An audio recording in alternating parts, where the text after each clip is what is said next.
Hello दोस्तों, स्वागत है आपका पॉलिटी एमसीक्यू बैच में। पॉलिटी एमसीक्यू बैच के अंतर्गत आज का जो आपका टॉपिक है वह है संविधान सभा। पॉलिटी अब समाप्ति की ओर है, मात्र 2 टॉपिक और रह गए हैं, अनुच्छेद और अनुसूचियां। जैसे ही अनुच्छेद और अनुसूचियों को बताते हैं, पॉलिटी आपका समाप्त हो जाएगा। एक चैप्टर रह जाएगा और प्रमुख संविधान संशोधन। तो संविधान संशोधन आपको पॉलिटी में नहीं बल्कि उसको हम स्टैटिस्टिक्स जीके में करवाने वाले हैं।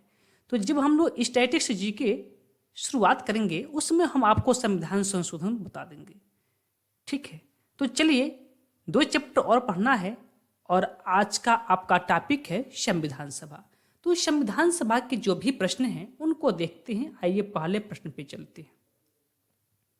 प्रश्न देखिए, प्रश्न क्या कह रहा है आपसे? कह रहा कि 1922 में निम्नलिखित में से किसके द्वारा यह उद्गार व्यक्त किया गया कि भारतीय संविधान भारतीयों की इच्छा के अनुसार होना चाहिए? तो सर्वप्रथम महात्मा गांधी ने यह बात कही थी कि जो भारतीयों का संविधान होगा भारतीयों के इच्छा के अनुरूप होगा, उनकी इच्छा के अनुसार होगा। तो ऑप्शन नंबर ए आपका सही उत्तर हो जाएगा। अगला प्रश्न कह रहा है कि संविधान सभा के गठन की मांग सर्वप्रथम 1895 ईस्वी में किसके द्वारा की गई थी? तो किसके द्वारा किया गया था? तो वह किया गया था आपका संविधान सभा की सर्वप्रथम मांग बाल गंगाधर तिलक के द्वारा। ऑप्शन नंबर डी आपका सही उत्तर होगा। प्रश्न करा कि भारत की संविधान सभा किसके अनुसार गठित की गई? तो ब्रिटेन के प्रधानमंत्री क्लीमेंट एटली ने मार्च 1946 में एक 3 सदस्य वाली कमेटी भेजी थी जिसका नाम था कैबिनेट मिशन। कैबिनेट मिशन में 3 सदस्य थे जिनका याद करने का ट्रिक आपका हो जाएगा काल। अब कहेंगे इस काल से मतलब क्या है? तो कनिंघम, अलेक्जेंडर और लॉरेंस, यह 3 कैबिनेट मिशन के सदस्य थे जो भारत में आए और संविधान सभा का गठन किए। तो ऑप्शन नंबर डी आपका सही उत्तर होगा। अगला प्रश्न कराए कि सन 1936 ईस्वी में भारतीय कांग्रेस द्वारा संविधान सभा के गठन की मांग कहां पर हुई अधिवेशन में रखी गई थी? तो 1936 का जो भारतीय राष्ट्रीय कांग्रेस का अधिवेशन हुआ था वह कहां पर हुआ था? फैजपुर में। तो ऑप्शन नंबर सी आपका सही उत्तर होगा। आगे कह रहा है कि कैबिनेट मिशन योजना के अनुसार संविधान सभा में कुल कितने सदस्य होने थे? तो संविधान सभा में कुल 379 सदस्य होने थे। ऑप्शन नंबर ए आपका सही उत्तर है। अगला प्रश्न कह रहा है कि संविधान सभा में निम्नलिखित प्रांतों के लिए 292 सदस्य का निर्वाचन होना था। इनमें से कांग्रेस के प्रतिनिधि कितने निर्वाचित होकर आए थे?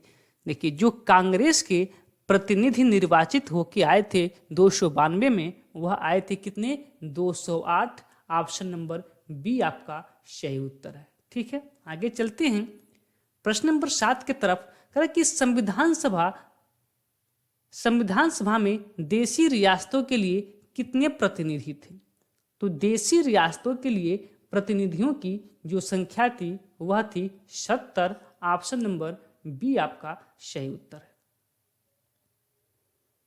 8वां प्रश्न, कैबिनेट मिशन योजना के अंतर्गत संविधान निर्मात्री परिषद में प्रत्येक प्रांत की आवंटन सदस्य संख्या निर्धारित करने के लिए एक प्रतिनिधि कितने जनसंख्या के अनुपात में था? यानी कि कितने जनसंख्या पर एक प्रतिनिधि का चुनाव हुआ था?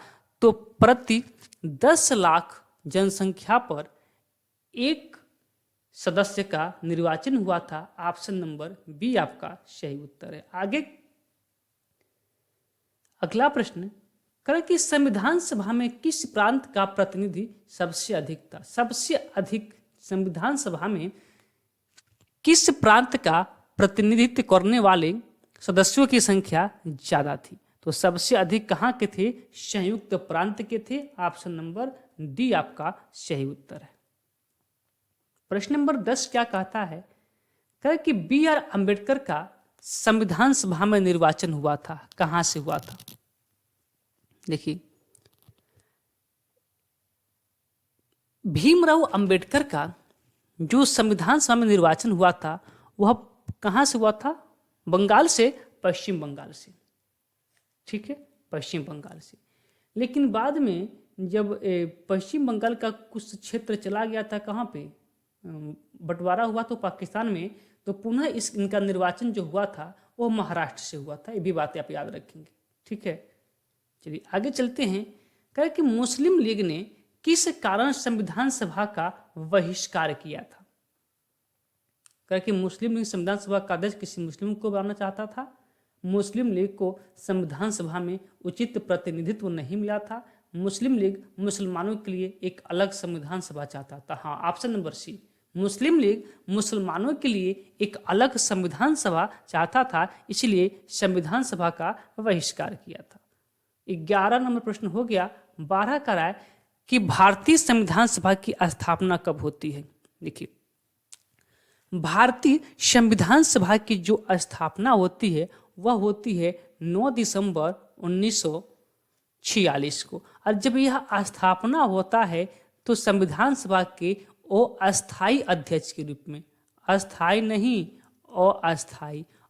अस्थायी सदस्य के रूप में किसको चुना जाता है? सच्चिदानंद सिन्हा को चुना जाता है। लेकिन इसके 2 दिन बाद 11 दिसंबर 1946 को अस्थायी सदस्य के रूप में राजेंद्र प्रसाद को चुन लिया जाता है।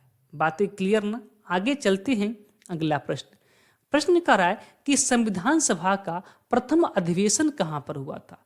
संविधान सभा का प्रथम अधिवेशन कहां पे हुआ था? तो प्रथम अधिवेशन इसका हुआ था संविधान सभा का कोलकाता में। ऑप्शन नंबर बी आपका, एक मिनट, कोलकाता में हुआ था? नहीं, कोलकाता में, दिल्ली में हुआ था। ठीक है, कहां पे हुआ था? दिल्ली में हुआ था। संविधान सभा का प्रथम अधिवेशन कहां पे हुआ था? दिल्ली में हुआ था। ठीक है ना? चलिए आगे चलते हैं और अगला प्रश्न देखते हैं। प्रश्न नंबर 14 आपके सामने है। कह कि संविधान सभा के उद्घाटन अधिवेशन की अध्यक्षता किसने की थी? संविधान सभा का उद्घाटन अध्यक्षता किसने की थी? वही जब संविधान बना था और उसका पहला अधिवेशन हुआ था, उसमें अस्थायी सदस्य जिसको नियुक्त किया गया था उन्होंने ही क्या किया था? उद्घाटन किया था। तो कौन थे? Sachchidanand Sinha. Option number B, अस्थायी सदस्य सच्चिदानंद सिन्हा। ठीक है, चलिए आगे चलते हैं। कि संविधान सभा का पहला सत्र शुरू हुआ था। वही बात है, पहला सत्र कब शुरू हुआ था? 9 दिसंबर 1946 को। ऑप्शन नंबर सी। 16 नंबर प्रश्न आपके सामने है। करा कि संविधान सभा के अस्थायी अध्यक्ष कौन थे? हमने आपको बता रखा है कि संविधान सभा के अस्थायी जो अध्यक्ष थे वह थे Sachchidanand Sinha. Option number C. 17 नंबर प्रश्न आपसे क्या कहना चाहता है कि संविधान सभा के अस्थायी सदस्य कौन थे? ये भी बात हमने आपको बता रखा है कि 9 दिसंबर 1946 को जब इसका पहला अधिवेशन होता है, 9 दिसंबर 1946 को, तो अस्थायी अध्यक्ष के रूप में सच्चिदानंद सिन्हा जी आते हैं। और इसके 2 दिन बाद 11 दिसंबर 1946 को, 46 को, ठीक है, अस्थायी सदस्य के रूप में किसकी नियुक्ति कर दी जाती है? तो डॉक्टर राजेंद्र प्रसाद की कर दी जाती है। Option number C. अगला प्रश्न कर रहा है कि संविधान सभा के संवैधानिक सलाहकार कौन थे? संविधान सभा के संवैधानिक सलाहकार कौन थे? तो कौन थे? बी.एन. राव। कौन थे? बी.एन. राव।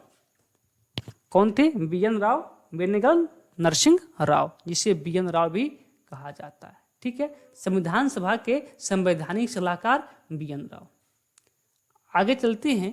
प्रश्न नंबर 19 का है कि संविधान सभा के प्रारूप, जिसे मसौदा भी कहा जाता है, मसविदा लिखा है कोई बात नहीं, मसविदा या मसौदा समिति, ठीक है, प्रारूप समिति कहा जाए या फिर मसौदा समिति कहा जाए, की नियुक्ति कब की गई है,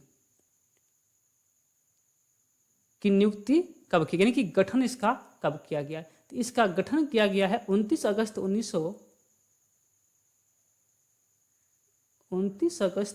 30 अगस्त को हुआ था।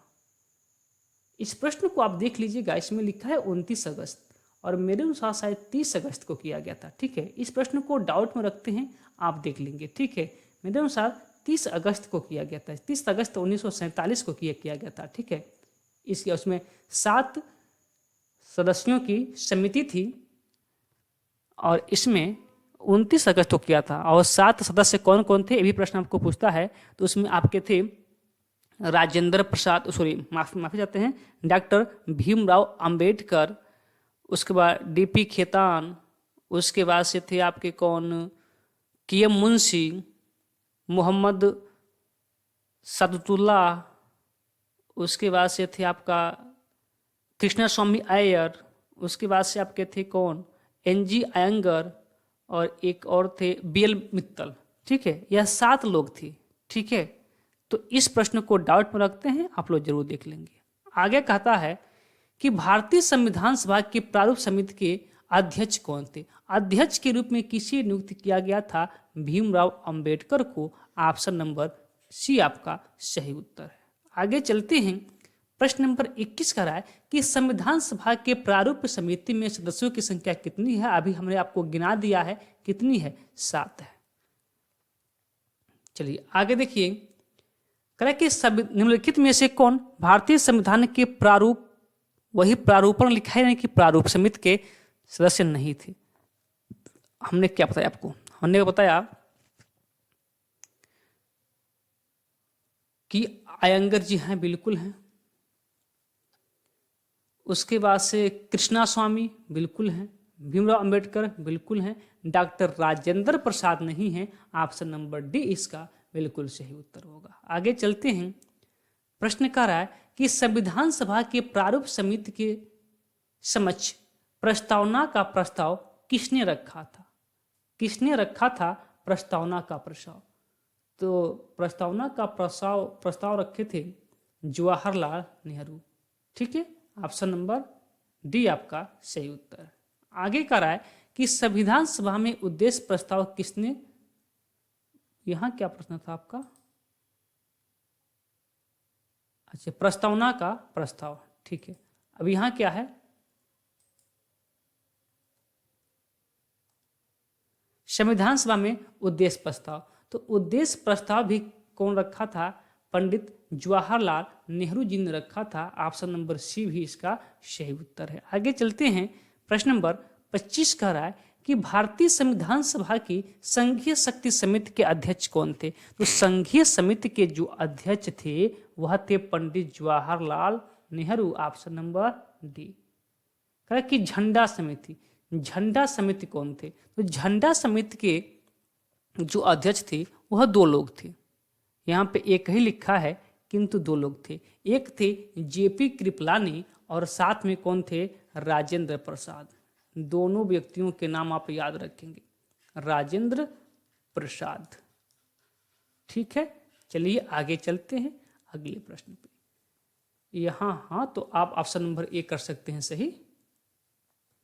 प्रश्न कर रहा है कि भारतीय संविधान सभा ने भारतीय राष्ट्रीय ध्वज की रूपरेखा को कब अंकित किया था, यानी कि कब अपना लिया था संविधान सभा ने राष्ट्रीय ध्वज को। तो राष्ट्रीय ध्वज को अपनाया गया था 22 जुलाई 1947 को। Option number D। अगला प्रश्न कह रहा है कि संविधान सभा के कितने उपस्थित सदस्यों ने संविधान पर हस्ताक्षर किए थे। तो संविधान पर हस्ताक्षर करने वालों की संख्या कितनी थी, 284। और 284 में महिलाओं का ये पूछता है, तो इसमें कितनी महिलाएं थी, 8 थी। कितनी महिलाएं थी, 8 महिलाएं भी थी, ठीक है। आगे चलते हैं, खरा कि संविधान सभा द्वारा अंतिम रूप से पारित संविधान में कुल कितने अनुच्छेद और कितनी अनुसूचियां थी। तो भारतीय संविधान जब बनके तैयार हुआ था उस समय 995 अनुच्छेद थे और 8 अनुसूचियां हैं। ऑप्शन नंबर सी आपका सही उत्तर हो जाएगा। आज भी अनुच्छेदों की संख्या 395 है, किंतु अनुसूचियों की संख्या 12 हो गई है। अब इसको बताएंगे अगले चैप्टर में, जो हम लोग पढ़ेंगे प्रमुख अनुसूचियां। ठीक है, चलिए आगे चलते हैं। प्रश्न नंबर 30 का रहा है, भारतीय संविधान सभा में महिला सदस्यों की कुल संख्या कितनी थी? संविधान सभा में कितनी महिलाएं थी? तो संविधान सभा में कुल 15 महिलाएं थी। ऑप्शन नंबर डी आपका सही उत्तर हो जाएगा। तो चलिए, आज संविधान सभा के जितने इंपॉर्टेंट प्रश्न थे उन सभी प्रश्नों को हमने देख लिया।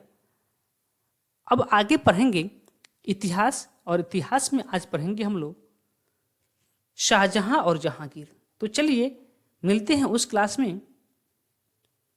तब तक के लिए आप सभी को धन्यवाद।